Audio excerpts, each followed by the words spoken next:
We can talk. Episode. This is episode 52 of the HYPEWORKS podcast. Myself, Alex. Jake. Yeah, so we were just talking before we went live. So Jason's he works on investor acquisitions, and he's on the financing side, the venture side. And this is kind of cool for us because we actually don't. I don't think we've had like someone on that side of the kind of or the business aspect on so far. So.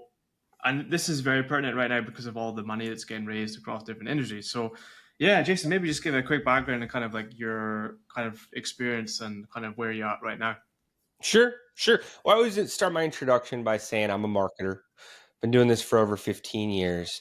I've been on the agency side, client, ad network, while being part of a social gaming startup here in Los Angeles and being directly involved in fundraising for our seed round. I saw all the inefficiencies, and later in the career, once starting the agency DNA as a growth marketing firm, that discussion of capital raising came back, and our clients were constantly bringing us to this conversation, whether it was, hey, can you work on the marketing section of our business plan and talk about how we're going to grow? We're trying to bring in capital in from this. Can you put together a pitch deck for us? We want to do this first campaign. Let's send the results to this investor that we have, and then hopefully we can get more funding. They'd even ask me to participate in those investor meetings. So when I was introduced to these laws, first, Regulation D506C here in the US, which allows for solicitation of accredited investors, high net worth individuals. I said, wow, light bulb, I can be of direct value here. I run ad campaigns. I could stack data for high net worth, high household income audiences, filter by investor behaviors, interests. And our first ad campaigns there saw success. I was introduced to more of these issuers, companies issuing shares, began working on those, as well as at that point, we're talking 2015 reward crowdfunding. So Indiegogo, Kickstarter campaigns. Some of those agencies saw what we were doing on the what was being coined equity crowdfunding side and said, hey, let's run some of that traffic over here. Worked on a good 40, 50 of those. And then they began introducing us to Reg CF, regulation crowdfunding, which went into effect May of 2016. Day one, we had ads live, kind of fell into it, found our niche, our specialization as marketers at that point. It took me a while to really embrace it because it's shorter term engagements, lower budget in some cases. Groups really scale as it's working. But we started working on Reg CF, regulation crowdfunding campaigns, which allowed us to target both retail and accredited investors, basically any adult. There's another acronym, another filing I'll throw at you too, which is Regulation A+. Right now, you can raise up to $5 million on Reg CF and up to $75 million on Regulation A+. And to date, we've worked on over 500 of these deals, have collectively produced 9 figures of capital. I've worked on campaigns this year alone that have raised over $100 million collectively. But anywhere we target investors, this could be Web3, gold, real estate, all different types of funds. Like the list goes AI? on. We've been able to put numbers on the board. Any AI? Yes, of course. A lot of the AI companies use Reg CF. I don't know if we've worked on any that are Reg D. Worked on a notable Regulation A+ influencer AI platform this year, Rad Intel. $12 million capped out in June, and actually refiled. They're raising another $50 million. Just went live last week here in October. So just a quick kind of backtrack a little bit, Jason. Like, so you were you always interested in the finance aspect, or like is that just something you kind of stumbled into? Like, I'm just trying to Stumbled get into. it clear. Stumbled Yeah. into, yeah. I started marketing. Grew up here in Southern California as an action sports consultant. So working on snow, skate, surf campaigns. We're talking 08, 2009, and going through that journey. The social gaming startup, we did the capital raise there, and then in the growth marketing side, a lot of the clients needed funding. So I understood the need and the impact it would have when we brought in capital, especially once we started working on these marketing campaigns for them. Your story reminds me, actually, there was a company in Silicon Valley, like around the .com bubble, like when Google and all these guys came on the scene, called Plug and Play. And these guys, they owned like a carpet store or something. And and they owned some office space, and all of the startups were asking them for office space. They had known nothing about venture or finance, and then suddenly they just learned the thing as they went, and then they started a venture. They're now basically a venture fund capital business. So yeah, so like that's an interesting evolution. And so your kind of main focus like is kind of really diverse. So how do you kind of look at it like across so many different industries? Why not just focus on one thing? Me and Jake have been talking about that recently, actually, like focus versus spreading across different things. Sure. It's definitely important to have your niche as an agency, as a marketer, to be able to say, hey, we're the best in the world at. And for us, it's regulated investment crowdfunding. About 420 some odd live Reg CF campaigns today. I think it was 423 as of Monday. Another 40 or so live Regulation A plus campaigns. So relatively small market. Now, within that, we work with groups in a full spectrum of different verticals, which makes it exciting. Every week, Yeah, bringing on a new client or new clients, and they have different industries where they're growing their market share. They're looking to bring more investors. We see overlap from the investors, actually, similar target audiences across each of these at that. But I do look at it as investor acquisition. That is our niche. There's only so many groups doing it. There's more yeah, companies, more issuers filing a Reg D, which is the accredited investor only, so higher entry point. Or Reg CF, Reg A, it may be $100 to $1,000 as a minimum investment. Average investment maybe somewhere between $1,500 and a few $1,000s. mm, Reg D, it may be 25, 50K as the minimum. We've worked on real estate Reg Ds this year, was over 500K as the minimum per investor.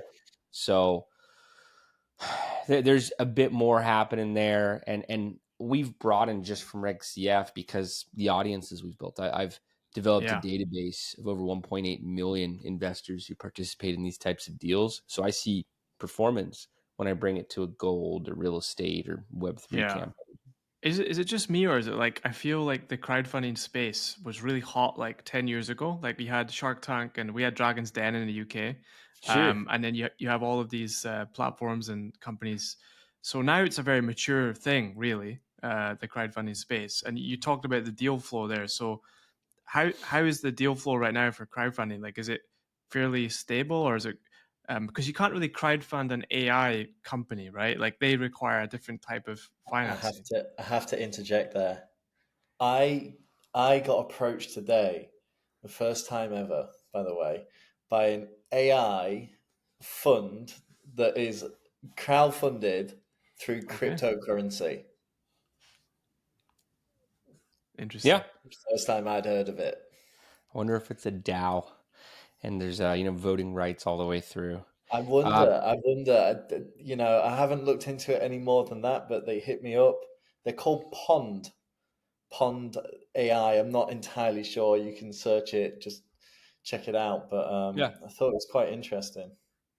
Yeah, it all comes down to how it's structured. So as Jake's mentioning, if it's a fund, if it's some type of Web3 setup, Alex, there's plenty of groups that, are running a Reg CF early round up to $5 million, and they're selling stock, and the company's private. I wouldn't, the word crowdfunding is somewhat broad. I wouldn't necessarily say, hey, this is Indiegogo or Kickstarter, and you're getting some Yeah, perks, you're getting early access, you're getting free months of usage, you're actually getting, shares, or let's say it's a yeah, convertible note, some different type of, structure capital formation. But it'd be the same as if you were buying, OpenAI or any of these other yeah. companies, let's say early rounds, private in many cases. Public companies could actually run Regulation A plus campaigns, but it's Have you heard of a selling company in ownership into the there's a company in the company. UK called Crowdcube. Are you aware of this company? Yeah, The crowd, yeah. Is there like equivalent in the US? They're trying to do this, or is it not quite there yet in terms of like a technology platform? Like it's still very much like a service offering. yeah.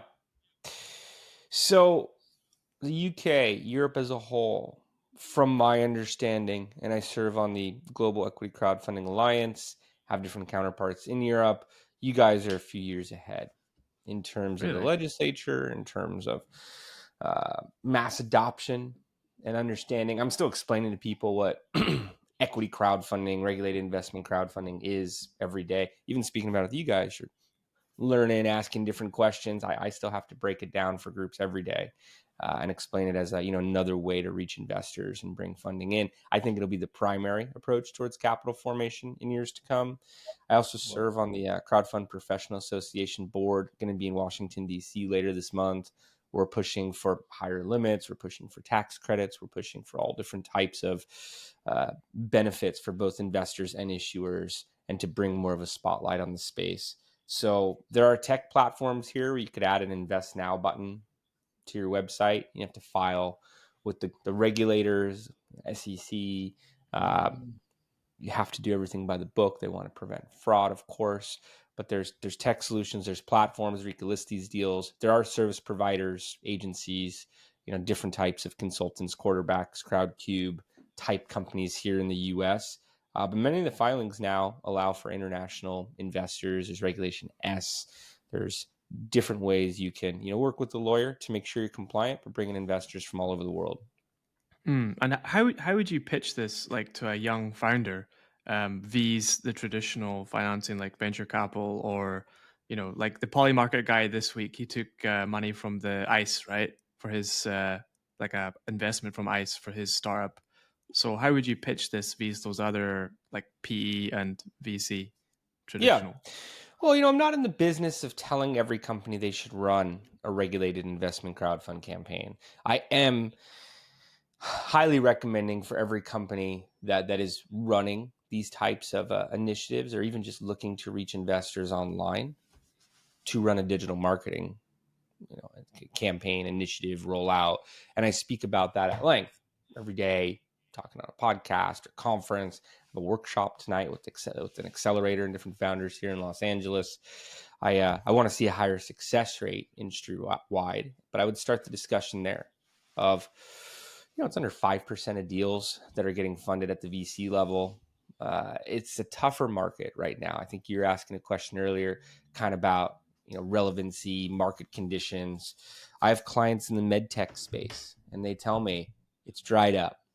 VC funding, angel investors, different fluctuations with new laws and pullback of funding here in the U.S. There's question marks, and as a result, investors are weary about putting funds into med tech, health tech, biotech, all of these different similar verticals. So there's been a lot more of those companies entering the Reg CF, Regulation D, Regulation A plus markets. And we tell a story. We could target doctors. We could target high net worth individuals that maybe were interested in getting on board, even in a lower level, and watching things grow from there. So some other stories I would point to, Alex. There are groups we've worked with where they were, $20 million when running a Reg CF in terms of evaluation. And we've run campaigns with them this year where they're over $3 billion in their valuation. This is a marketing play. You probably need 50,000 visits to your offering page per million, $2.5 million raised.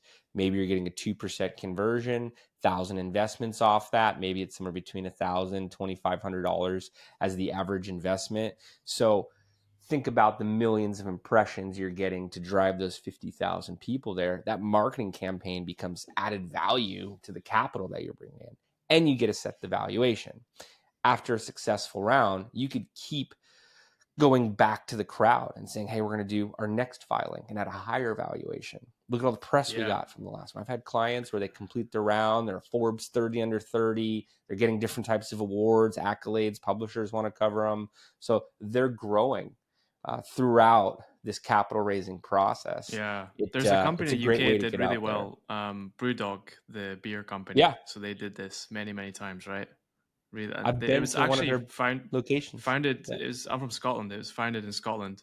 So these two guys literally, didn't have much money, and they just went for it with crowdfunding, and yeah, nailed it.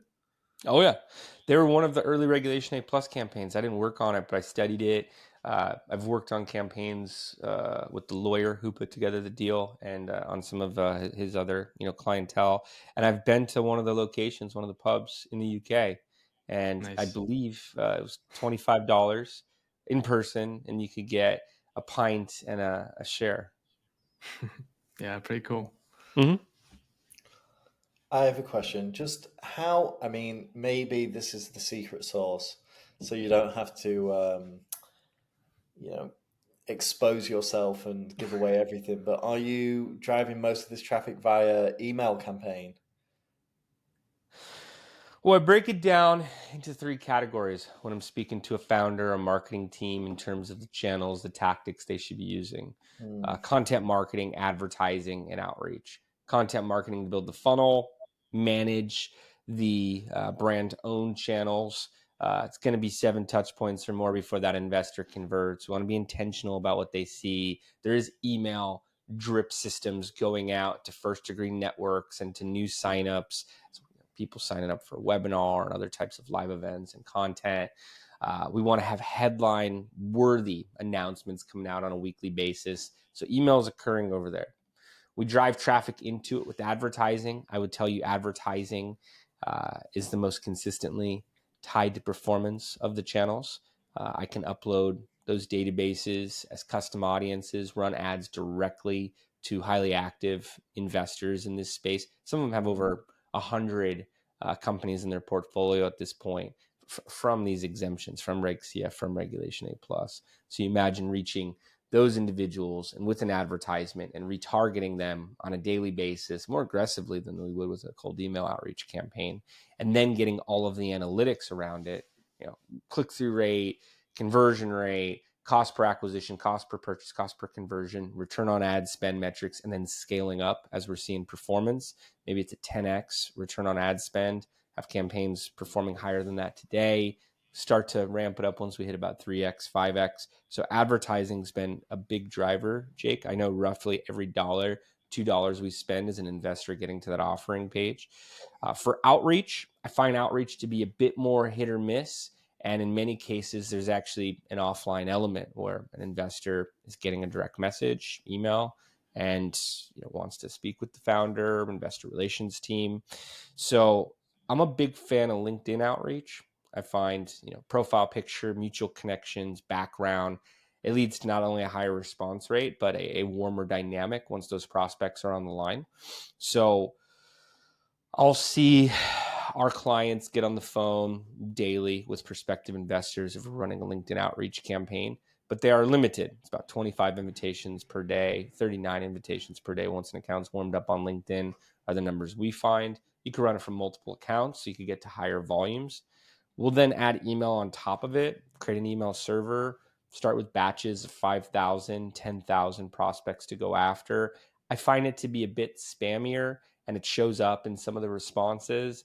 Even have some investors a bit more standoffish. I really want to use outreach as an approach to get larger investments, higher transactional value, building a rapport, relationship, instilling confidence in who the client is speaking to offline. And I've seen some groups with a well-oiled machine of an investor relations process, particularly some of the funds and Reg D real estate issuers that are always bringing on more investors and at 6-figure levels.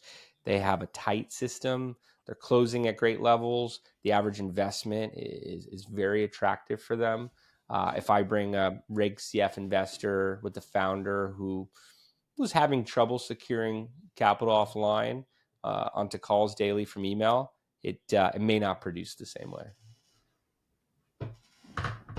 Okay, again, I don't want to get into the secret sauce. I'm a bit of a tech stack guy.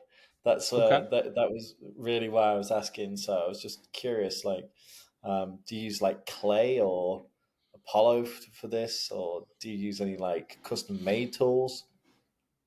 I'm not trying to Yeah. sell you anything. Don't worry. Well, I've done extensive data mining.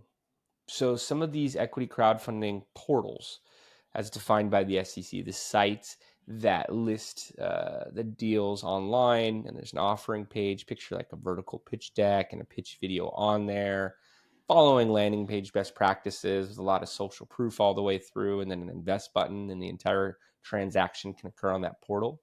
Some of them have investor reviews on them, meaning as part of the checkout process, they ask investors, why did you invest in this? And then a little box they can check, anonymous, or can we list you on the offering page? It very much helps the issuer to list them on the offering page. In fact, the anchor investor, the lead investor, syndicate lead is often put onto that page with a testimonial and amount on why they invested. You can go onto these offering pages and collect data of, hey, here are all the investors for Reg CF. There's been about 10,000 deals across Reg CF and Regulation A plus. So you're talking about different tech stack.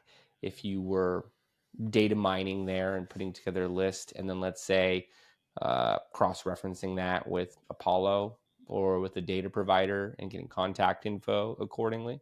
And then you could upload those lists for advertising targeting, and it's just advertising targeting at that point. You'd have to go through an extra level of compliance to make sure you're doing everything right on the outreach side if you're reaching out to them directly, but plenty of ways to do that, of course. So yes, Apollo, you would come across when searching around a variety of different investor Apollos, where Apollo's more, B2B. There's platforms that are just for investors. There's some email list providers that, it's kind of junk. And some of the good investor platforms, more of dossiers. You're searching, you're going one by one, you're learning about their family office and everything all the way through. But there's plenty of data out there. Yeah, really great. There's so much data in a way. I guess the system that runs behind it, is one of design, I'm sure. Yeah, something I say a lot. The name of my podcast, Test, Optimize, Scale. So we've designed it by testing and optimizing and changing it up and new tests. And now where are we finding the pockets of performance, and then scaling what's working? Because they're very direct response. They're very performance oriented campaigns. It's not a, hey, 6-month SEO, hopefully we'll see some traffic at that point.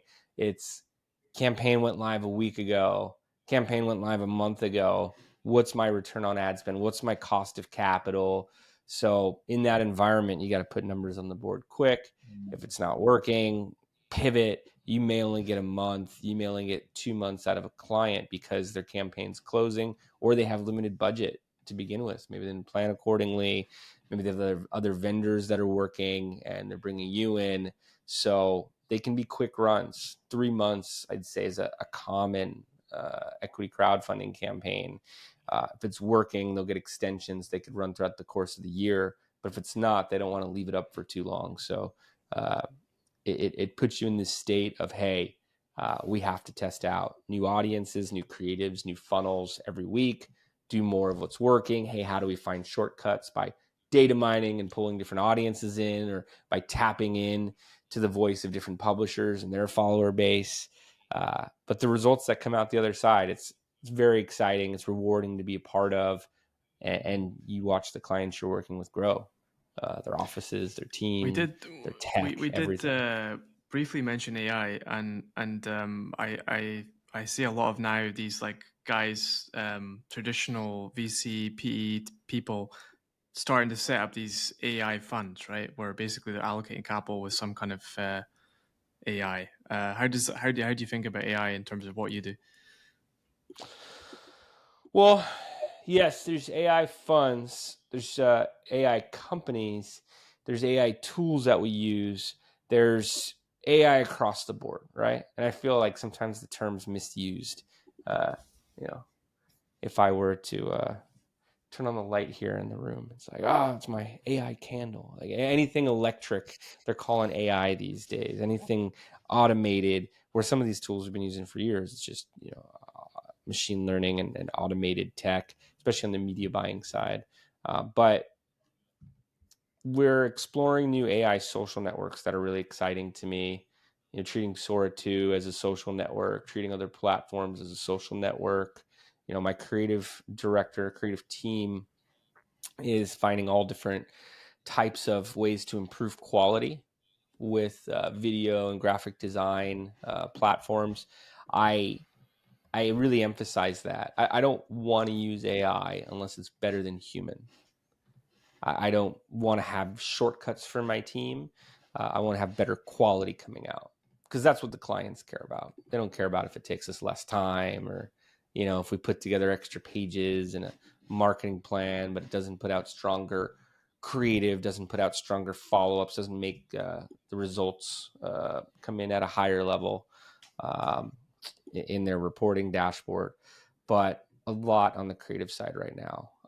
I'm a numbers guy. I do a lot of data analysis as well too, and what we're able to do with AI. I mean, what would take me hours, I could do in seconds, less than a minute these days. I have to have the right data source. I have to be asking the right questions. I have to double check everything. I find a lot of platforms are regularly wrong, but we're using it for new things every week at the agency. And then, yes, what comes across our desk in terms of new clients generally reflects what you're reading about in the media. So if it's, I mentioned influencer AI, that's something we're working on. If it's a hot month for altcoins, we're getting leads coming in, and hey, alt season, we want to run more traffic, need to work on content creator collaborations, need to figure out more to do here to reach trusted audiences. We need to basically figure out what works from our current stack, work on a strategy, bring in more options towards it. But what is popular at the time tends to need more eyeballs and comes through an agency like us. Alex, it's time for the question. And we've worked with ahead. different buying algorithms on the Web3 and even public market side for years. So some of those and what they're doing with AI and the results they're hitting right now are off the charts. It's pretty insane. So it's a matter of telling that story in a few words in the messaging and bringing new audiences, new users, new investors. I also think going back to the Polymarket example, Yeah. like the blockchain crowd prediction thing has a lot of legs. Oh yeah. It seems to be very popular. Once comedy shows like South Park start talking about you, I think it means it's hit the mainstream. And yes, I mean, we live online at this point, right? We spend so much time on our devices. Sometimes I'll joke around. I'll be at a dinner and ask someone about their screen time. Apps break it down and show, and everyone's always embarrassed to share. So being able to make predictions, make investments, I'll call it investments, see returns on that is definitely a big deal. It could be looked at as betting, could be looked at as investing, could be looked at as a social network even, but where we're putting our time, where we're investing our mind share, can put out different results. If you're on a social platform, just pressing like on memes all day, or if you're putting it into an investment platform, even place where you're more or less placing wagers, you could have a radically different result with the right strategy in a small period of time. Okay, the question, it's got to be asked, Jason. I'm really sorry about this one. It gets everybody. Don't worry, you won't be the first person, but we have to ask you about the future. I mean, it could be within your field, it could be within your life, it could be the future of the world, but where do you see the future heading? I feel like you want me to have a Terminator 2 type answer with AI and the machines taking over. And I don't always get asked this, and I have though, and I've had answers like that. I don't know, it's hard to say. In some aspects, technology has moved much slower than what we were promised as kids. Where's my hoverboard? I can't, That's a good thing now, take my though, flying right? car out. I mean, everything moves slower. AI seems to be an exception to that. But still, if you would have asked me 2 years ago, I would have expected more people to be using AI on a daily basis, more builds, more custom GPTs, but more occurring on a daily basis. So it's hard to say what, there's always a fear report of, by next year there'll be no more jobs. And someone else will say 2027, 2030, 2035, 2050. I feel like Jurassic Park, life finds a way. We'll be able to adapt to all of this, uh, you know along with every conspiracy theory about AI is one that there's time travel and people from 100 years from now coming back and visiting us, and things are different, but we're still doing our thing. So It, it, I I I Well, mean, try to actually, Jason, focus on near just to term. point out a little Yeah, point there, you did say earlier in the pod that you think that your model of financing will be the future of investing. That yeah, could be a really interesting one. yeah. That's quite a It's a bold good claim. near term one for me to focus on, directly applicable to what I do. And Where's when where's I where's first got where's where's the involved, other forms? Where's the other forms of investing going to go? Like maybe add some color on that. Why is it yeah, going to well, take when I over? first got involved in the startup community in Los Angeles, it was 2009, 2010. Market had just crashed, and I would see these amazing ideas that weren't getting funded, and the founders were speaking to different investors on a daily basis. They kind of exhausted their own network. They were speaking to broker dealers, they were speaking to marketing agencies, they were speaking to all different types of people who played around in the capital communities, claimed they had a big network, and were getting introductions right and left. Meanwhile, people weren't investing, and you were basically limited by your network. You were basically limited by their networks, first degree, second degree. And if you didn't have the right connections, if you weren't able to present in the right way, you weren't getting funded.